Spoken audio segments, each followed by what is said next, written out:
Your brand can stand out from the competition. Reach your customers all along their journey. With location-based, data-driven, audience targeting with targeted TV. Hello there. This is a panel that we have put together from the good people at Centriply. And we're going to have a conversation today that is very timely. The topic is this the end of Nielsen as we know it? Now, as some folks have suggested, we're not saying this is the end of Nielsen, period.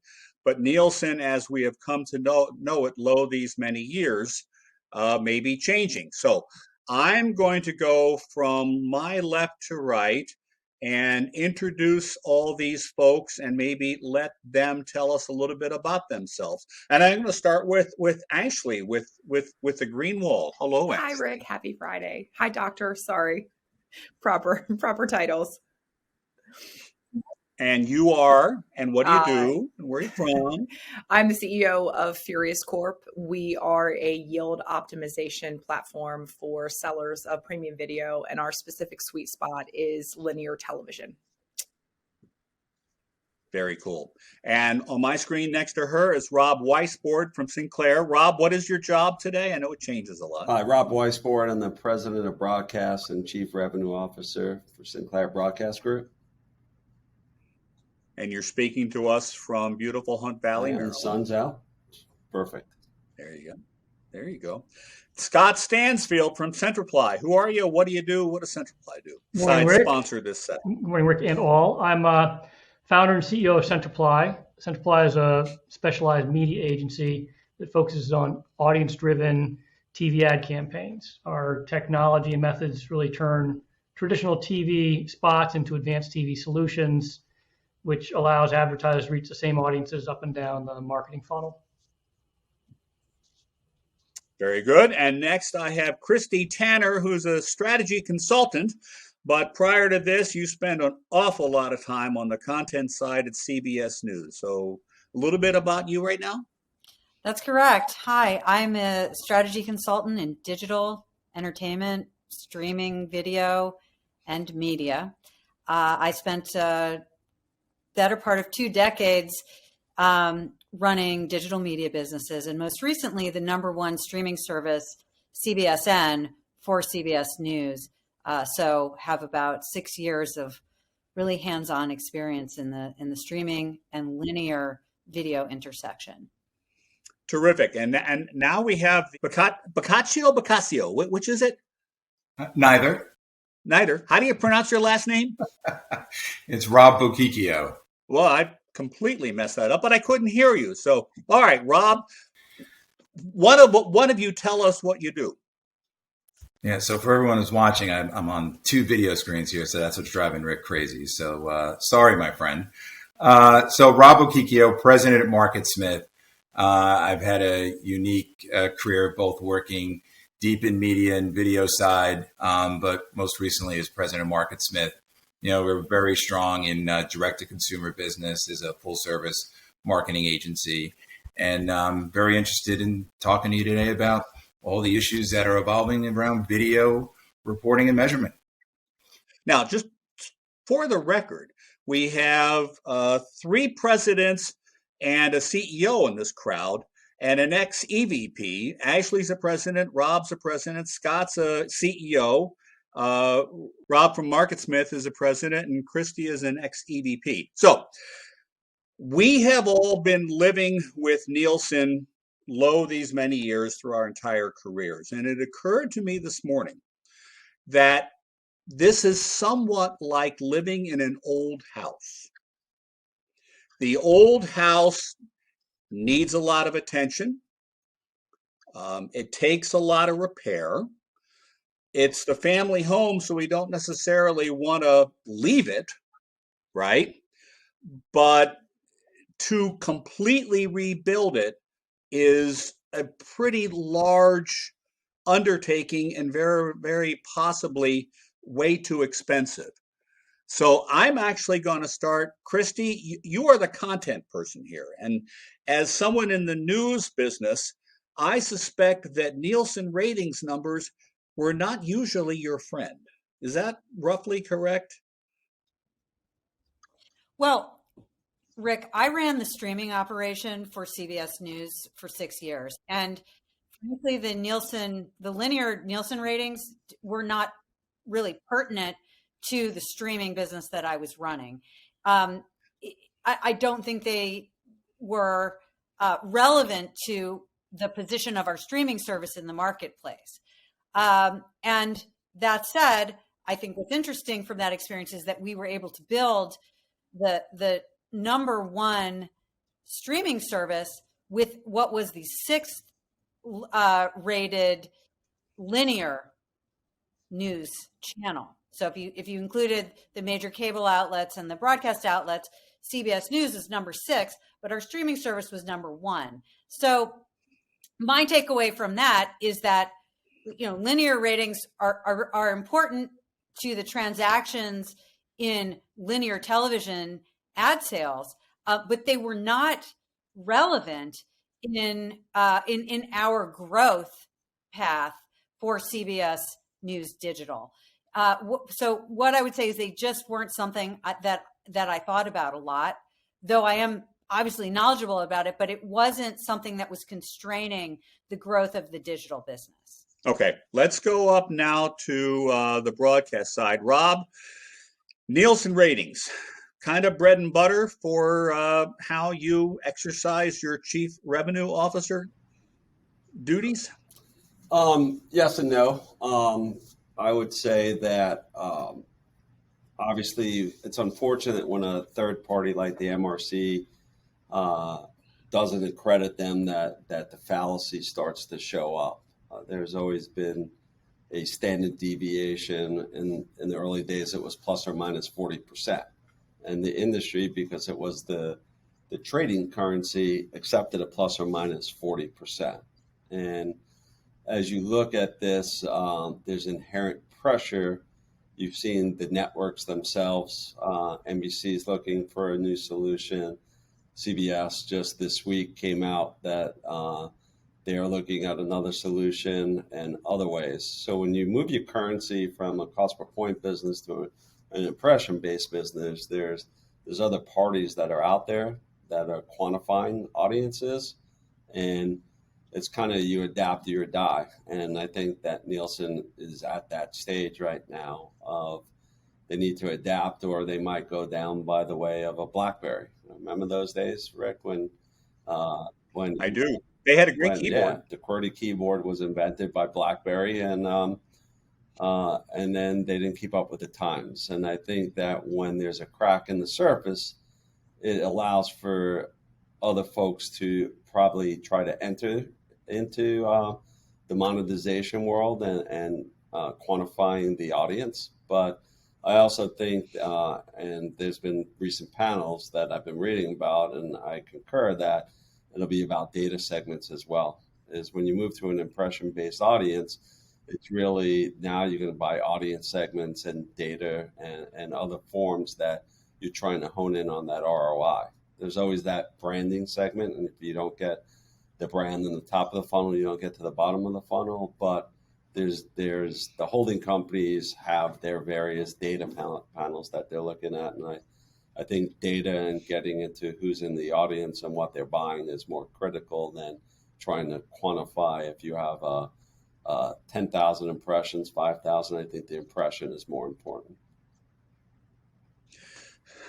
Rob, at Marketsmith, what has Nielsen meant to you guys, and what do you think it's going to mean going forwards?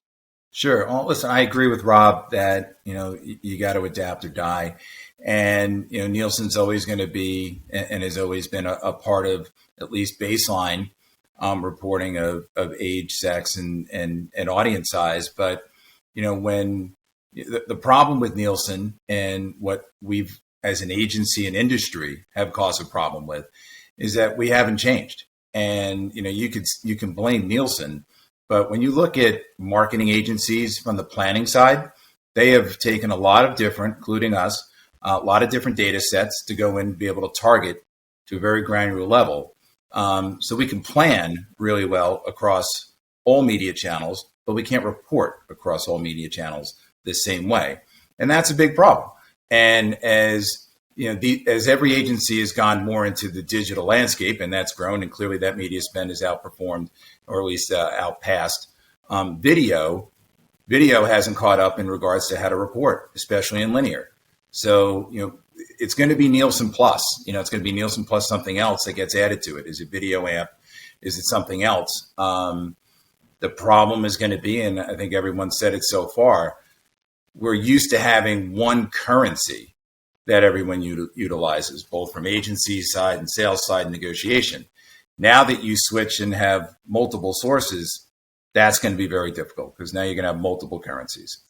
Okay, Ashley, you and I were talking earlier this week, and we made the point that even the people who are in the other measurement businesses, and if today's Friday, 3 more of them launched and 2 of them have done a SPAC already. But even those people refer to themselves as enhancing the reach, right? Or adding incremental measurement and audience. And both of those words suggest that there's a core there. They assume that there is a core of what Nielsen is doing with linear, and everything else is adding bits and pieces on the top. Am I getting about that about right, Ashley? Yeah, and perhaps I could play that back to you and sort of use maybe different language. And I would just like, could I do a little retrospective for a minute? So in our first round of financing for the company, which we founded 8 years ago, Nielsen was our lead investor.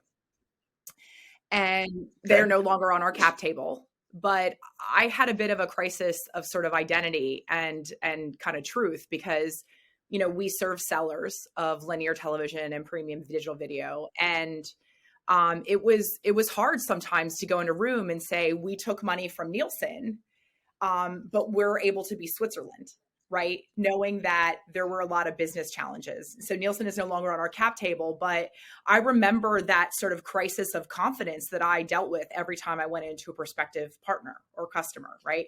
So I don't know that that's changed. But to respond to your question, the way I would like to play that back to you using different language and frame it differently, Rick, is that the bread and butter, to use your words, is linear television. It's still a cash cow, right? The fixed costs are amortized. You know, there's not variable costs. There's not an ad tax like there is in digital to serve and deliver linear television.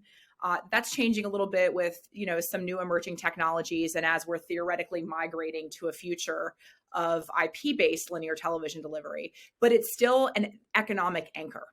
And so when we talk about incremental, it's not only that it's incremental reach, because there is still a lack of liquidity or scarcity of reach for premium targeted audiences in OTT and CTV. That's a statement of truth. It's why getting inventory in platforms like programmatic is challenging to get the reach, and you just can't get what you can in linear. So incremental is beyond just incremental eyeballs and audience.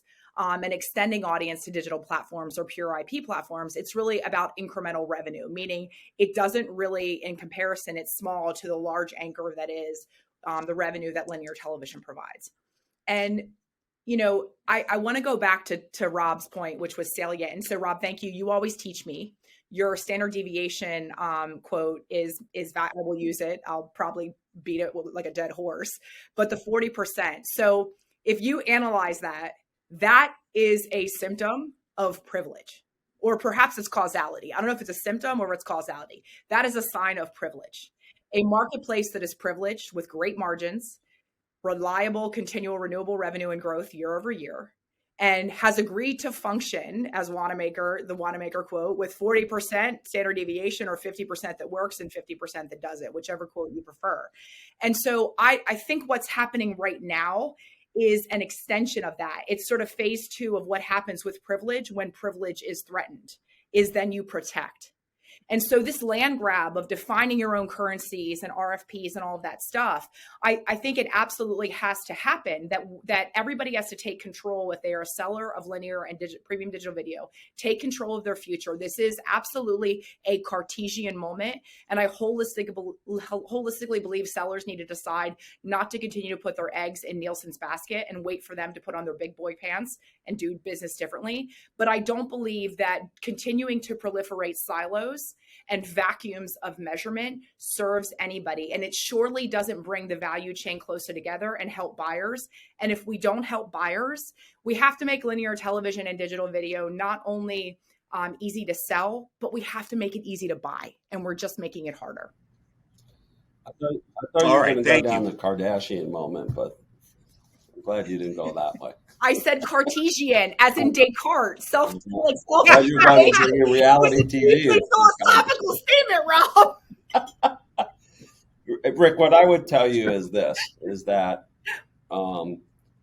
as the world evolves, if you go back to the book Frenemies, is that there should be, in my opinion, amalgamation. Is you could take the basis of what Nielsen has started and evolve it. You have ACR data, you have set-top box data. When you look at the amount of technology that Nielsen has deployed, does it really represent the 330 million people in the United States? You could take some of that methodology, you could take some of the algorithms, whatever it might be, but you have much granular data coming out of the set-top box and the ACR data than you can through what's currently deployed by Nielsen to gather that viewing habit. All right. So, Scott Stansfield, can we use the things that Nielsen does well and push them, box them, blackmail them, whatever we have to do, actually, to get them to expand? I mean, they do some things well. They're not stupid people. They're just kind of in a rut, right? Is that about right? Scott, what do they do well? Well, Nielsen, I might be a little bit contrarian here, but I'm a fan of Nielsen. But then I'm a fan of other data sources. Any data source that sheds light on consumption of TV and video is helpful to us as we serve our brand clients. I think Nielsen has, on a positive side, they've taken a circumspect and cautious approach to pushing forward with advancing reporting. They are solidly in, the properly balanced sample panels, which that's all to the positive. I haven't been entirely satisfied with what they've been able to deliver. We are very targeted with our analytics, and often the sample sizes that Nielsen has just fall apart as we try to get more granular and more targeted. That's always been a bit of a challenge. I think the big, we don't look at, is it Nielsen or another source? We're not looking to, change horses here. For me, it's additive. We work with ACR providers. We've been, we were testing with ComScore in 2013. We had their ratings data in our platform. So I think that what Nielsen has done well, it hasn't done fast enough.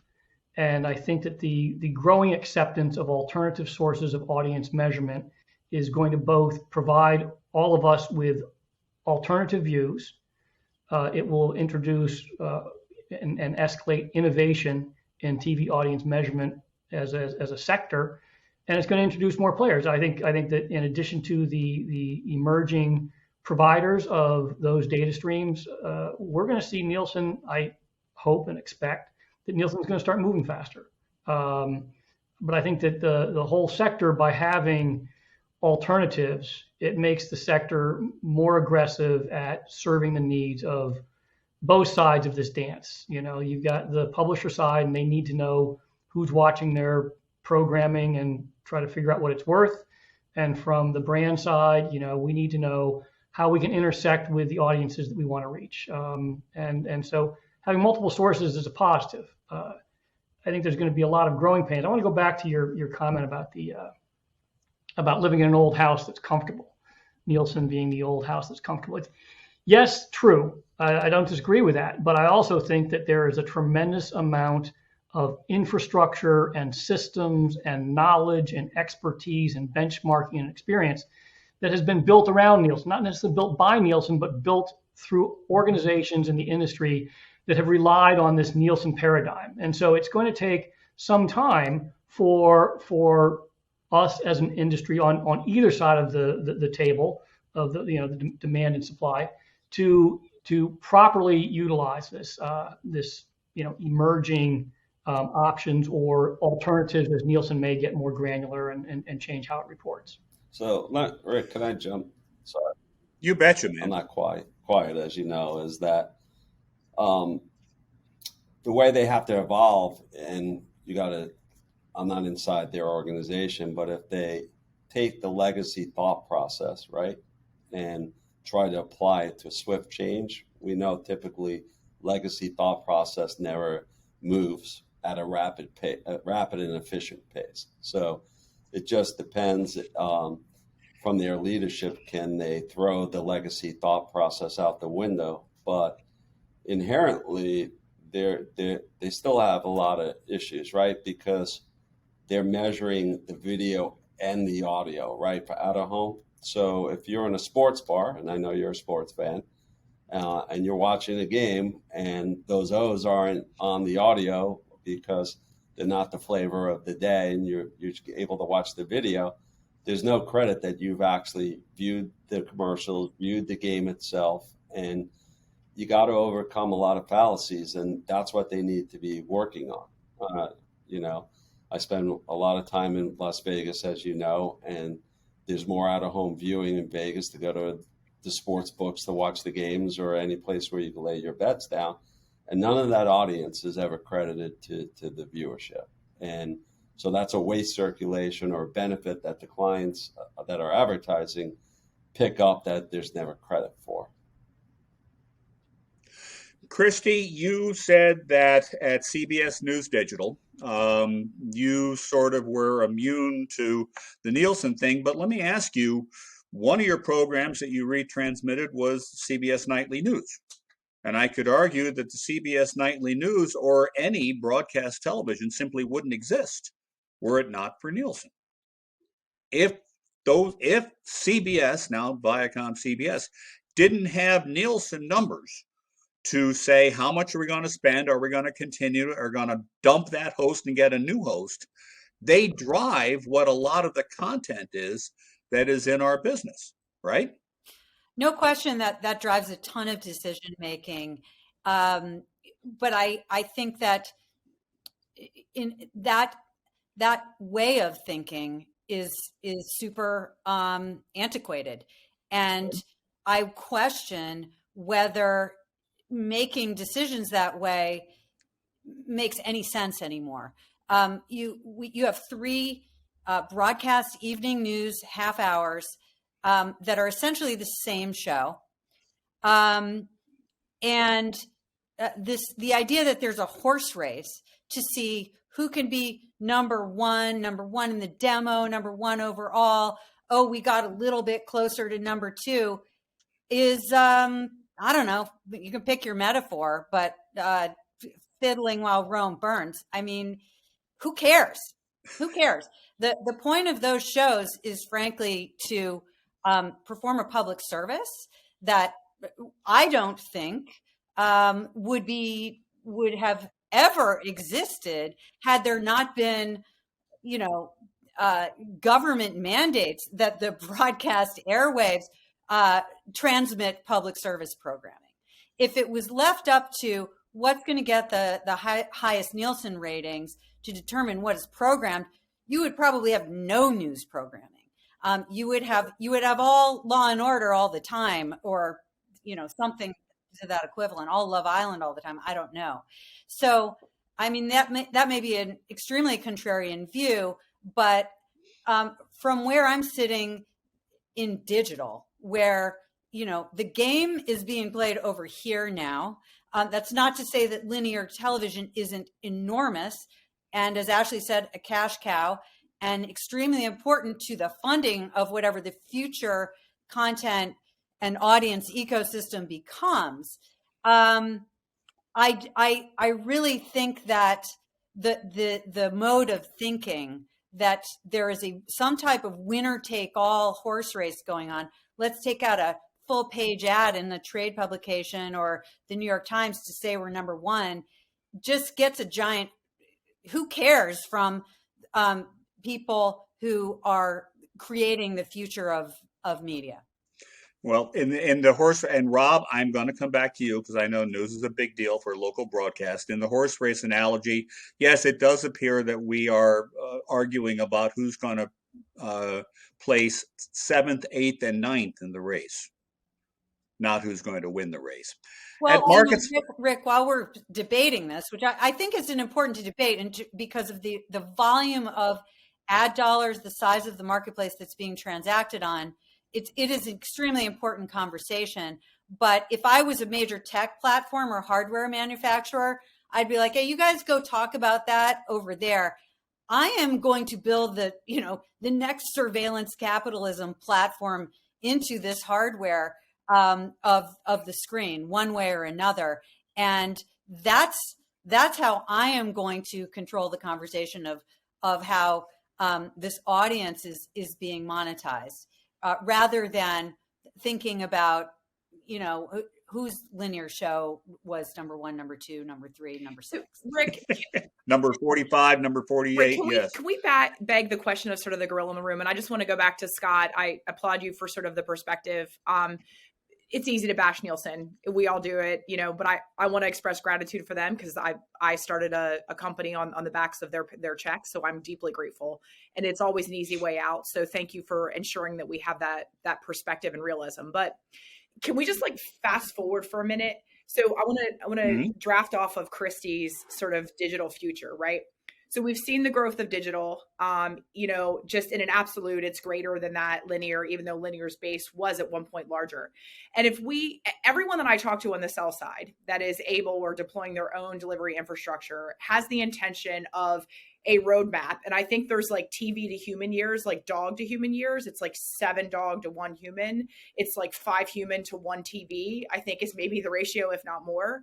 But everybody's working towards a future state of pure ubiquitous IP-enabled video delivery. So we have a standard. It's called tags, right? And the problem is that premium digital video has been more concerned about rights management than delivery and reconciliation, right? And fulfillment of guarantees and delivery. But we have a standard that has been established in digital, which has grown exponentially, right? Of basically the buyer and the seller get to provide something that validates that what they've sold or what they bought was delivered. And depending on the market in which you do business, one party wins. So not a horse race, it's just the reconciliation if it's within a certain boundary, not a 40% standard deviation, but typically 10% or less, it's either one party or another's, sort of delivery report that wins. And so if, we're having these conversations and we're exhausting so much intellectual horsepower towards this, but theoretically, is it not from a technological roadmap perspective, ultimately just a stopgap? Did NBC just send 50 companies to respond an RFP that ultimately has a life cycle of 5 to 7 years technologically, and then it will be obsolete? I don't know the answer to that. I mean, I have an opinion, obviously, but I think it's a really interesting question to beg because there is an existing marketplace that is now mature in digital where we don't need a third party. We just need technology and technology that works to give us an assurance of what was delivered and what was sold and what should be paid. Rob, what does Marketsmith have to say about that? I think Ashley's going down a great road there. I mean, you're talking about device driven, have it be, the television. And I think I just read an article because, all things run through Amazon. Amazon's going to start giving away free televisions and they're going to have all their reporting capabilities embedded in it. So if you can go through a phone, and there's only a couple of major players, and you go through laptops, you go through computers, and you go through television sets, and you get one source that can be able to, to the point, technically be able to gather that information and report it back into one stream, then you can have some consistency across all screens.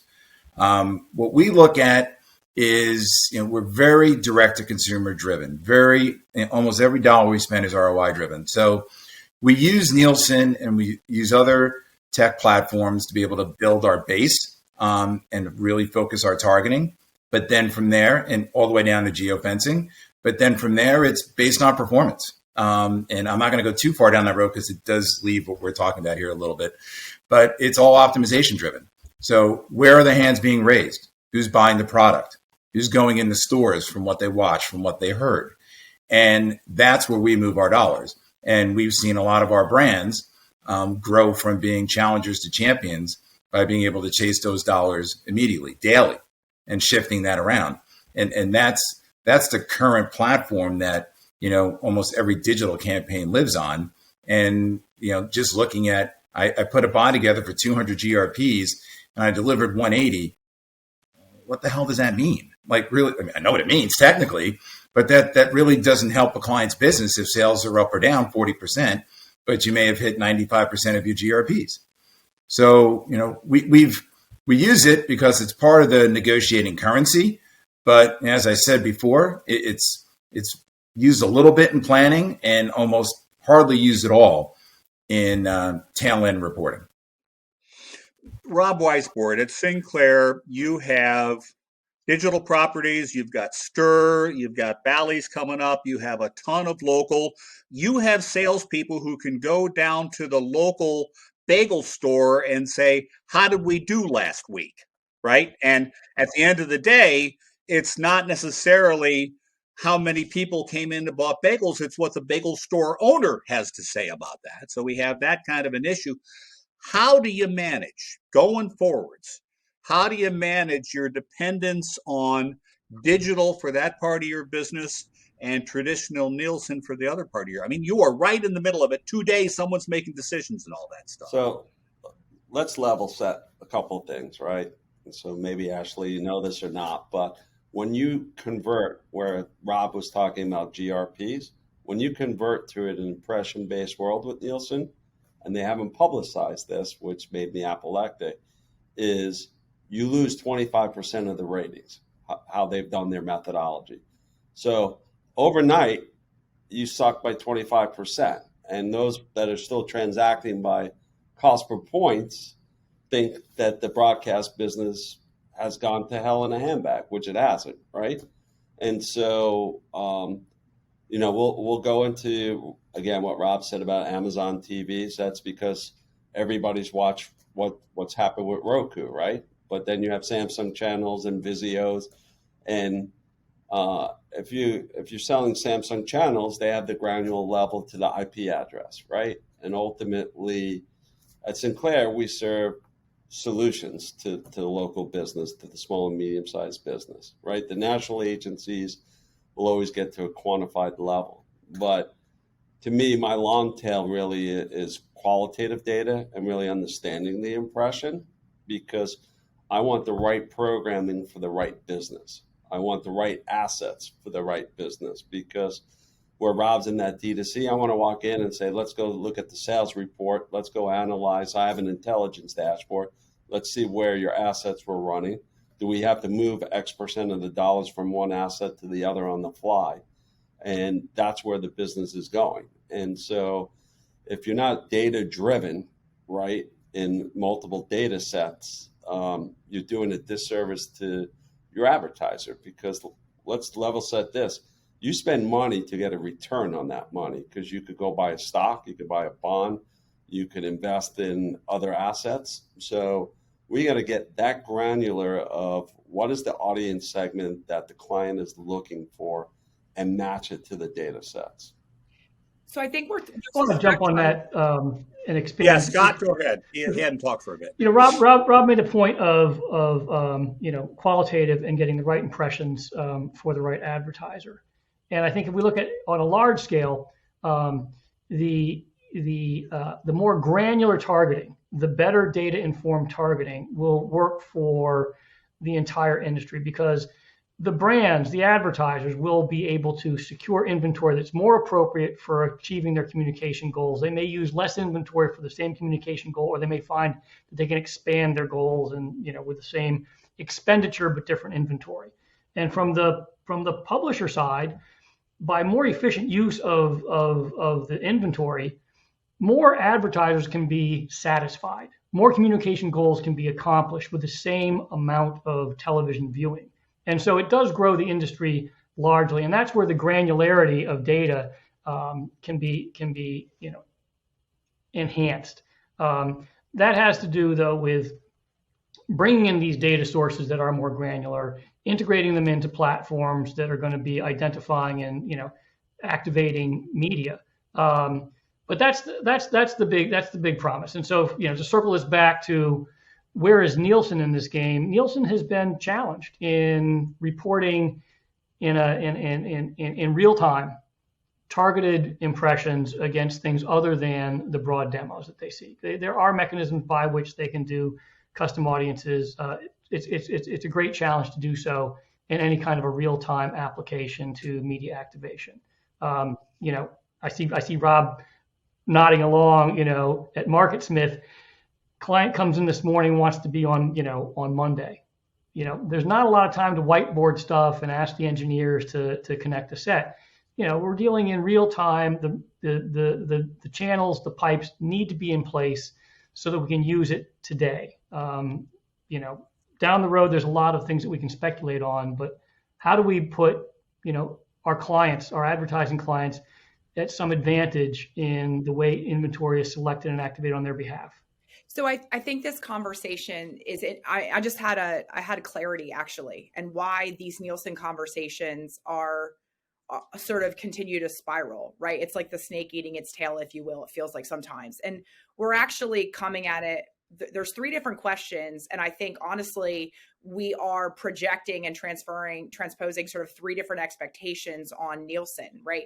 So what I was talking about was like for me, it's just sort of table set, right? Level set rather. Was an ad seen? Period. Was an ad that I paid for seen by an eyeball or an audience? And what Rob's talking about is, was it seen by the right audience or the best audience, right? Who? So was it delivered to whom? Was it, was it delivered to the right party? And then what Rob's talking about is, did it work? Right? What did they do? And so I think that's really interesting, right? Because there's sort of these superlatives, and we're not, and I think that the fundamental thing is, if we can't with confidence know that a unit, a spot, that was sold for which it was paid was actually delivered and seen by a human in traditional television or digital media, video, whatever, like that's a fundamental problem that if we can't get past, we got to stop, repeat, and start over. And so I feel like maybe what we need to do as an industry, in the spirit of all wanting to move forward together, is before we over-engineer a new set of metrics and currencies and KPIs, we need to just hold everybody accountable for being honest. And that's actually what I think is holding us back the most, is because I think the conversations that Rob wants to have, both Robs want to have, is critical and important, particularly to inform a roadmap for a seller or a brand. But we need to hold everybody collectively with the same sort of, the same scales and the same measures of honesty and integrity as to whether or not they can assure they've delivered what they sold and for what they were paid. So, yeah. Yeah, I agree with Ashley on that. In the emerging spaces, there is such a lack of transparency that makes one question the honesty of the sellers. And I think that there is no way that we should go down the same path in the big screen that we as a media and advertising industry went down on the smaller screens. So I think that what we are seeing with YouTube and Facebook having essentially graded their own homework for a long period of time, we really have an opportunity right now to set up this ecosystem going forward, which is really going to be dependent on where the devices that people buy. Let's face it, you're going to buy a TV in a Walmart or a phone from a manufacturer, and that's going to be the source of measurement. If those device manufacturers are not on board with a level of transparency and openness and a standard for measurement, then we're going to end up in a much worse place than, like, the complaints that people have about Nielsen will seem like nothing compared to where we're So Rick, headed. let me throw this challenge out, right? Is because we're solving for yesterday. Okay, this conversation is solving for yesterday. So with ATSC 3.0 and next generation TV, right, with the IP address, IP technology coming off the transmitter, and you're able to take our local newscasts and bifurcate it into quadrants or however we want to. Where are you going to measure that? Are you building for that? Because in essence, I could be having 4-6 newscasts in one 30-minute half hour right now, going into targeted zip codes. And so if I'm just solving for the generalization when this is becoming more targeted and everybody wants targeted audience, targeted ads, we're talking about yesterday of how the video is delivered, right? Not where it's going. And with legacy thought process, that's why I earlier said that, do they have legacy thinking or futuristic thinking? Because if you're not building today for next gen TV, we need an alternative that will do that, right? So Rob, question for you. It's really interesting because what's the cart and the horse, right? So we know a future state. How much of the future is the question, right? In a measurable amount of time. But do you think that sellers and content creators, and Christy, Scott, chime in here, Rob, do you think that they are going to innovate programming and content in advance of revenue to fund it, i.e. through advertising, if the technology and the infrastructure isn't in place to truly monetize it at its maximal value? Do you think that they're going to program and innovate in advance of that? Okay, so let's go back to Wayne Gretzky's famous statement. You got to go where the puck's going, not where the puck is. So if you're not building, it's going, right? There's, over 20 markets that have already put the technology onto the transmitters. So the boat's left the dock. So if there is a CES, you're going to see dozens upon dozens of ATSC 3.0 television sets. So to build this technology to be able to measure correctly is not a 1 or 2 year deal. So you got to measure where the curves are going. I'm going to talk your language, Ashley. So you got to go where the curves are going, and we know where it's going, and because the internet highway cannot continue to handle the streaming traffic. Okay, it is just like going on rush hour traffic. You still have buffering. Look what happened when we were trying to originally get this panel launched. Right, there was technology issues. The more streaming there is, you're going to keep clogging the highway, and you're going to never eliminate buffering. You could go to 6G, 7G without the power of the transmitters and this IP technology. You're going to limit what the possibilities are, right? So broadcasters could just become bit farmers because it's a much better experience than what you get trying to go down the internet highway. And so it's not if, it's when. So if you don't start to build today, then you're 10 years behind, and then you're doing a disservice to the advertisers. That's my subjective. All right. Speaking of what has to get built today, hold on. We are about out of time. So I'm going to ask each of you to quickly, and I mean 30 seconds-ish, we know there are Nielsen people watching this panel, okay? They're very curious as to what you folks have to say about what they should do. So, Rob at Marketsmith, tell Nielsen what they need to do right now. Well, I think this panel's hit it. You got to look forward. You got to get rid of legacy thinking. You need to get new blood in the door, and you have to think the way technology thinks and the way technology is built. Be able to get to a greater level, more than a 50,000 panel base, and be able to get the ability for advertisers to be able to target a lot better than they have right now. And we're living in a place that we're not going to sit around and wait for them. And that's what this panel's been talking about the whole time. Very good. Christy Tanner, what should Nielsen do right now?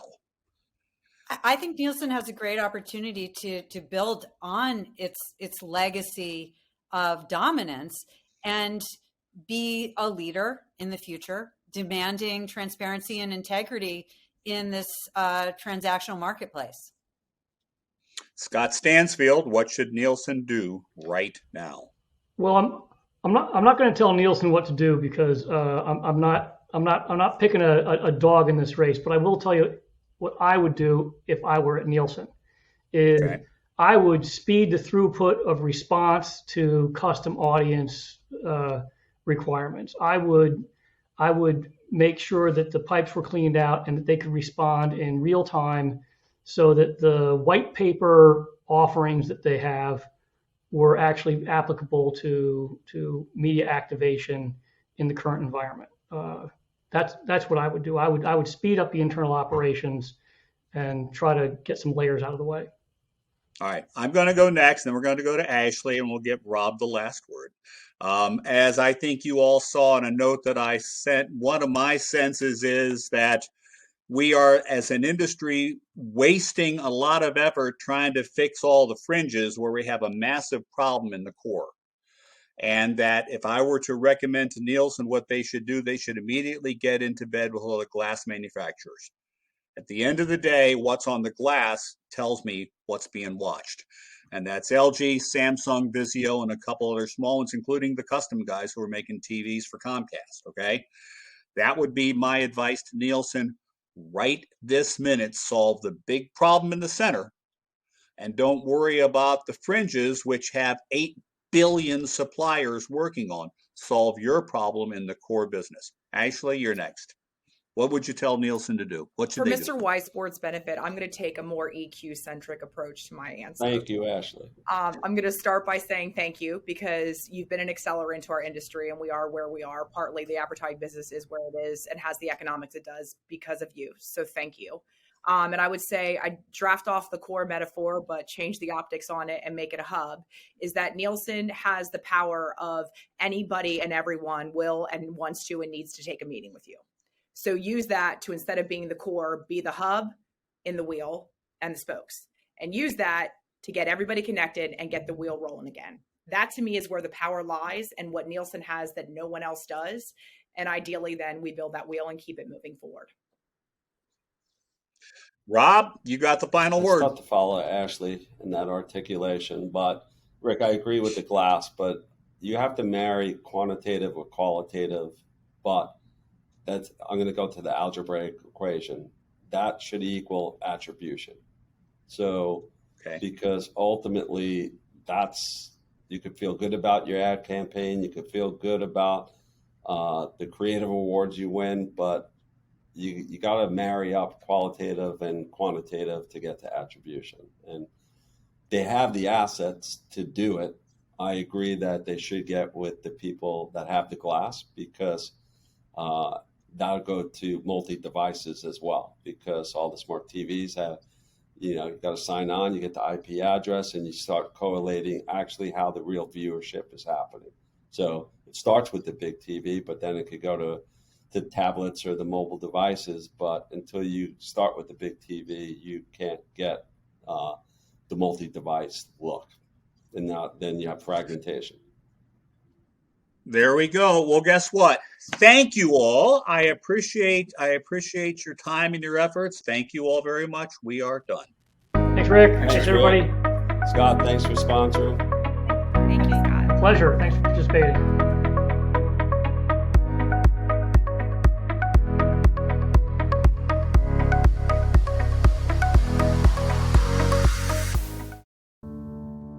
Your brand can stand out from the competition. Reach your customers all along their journey. With location-based, data-driven, audience targeting with targeted TV.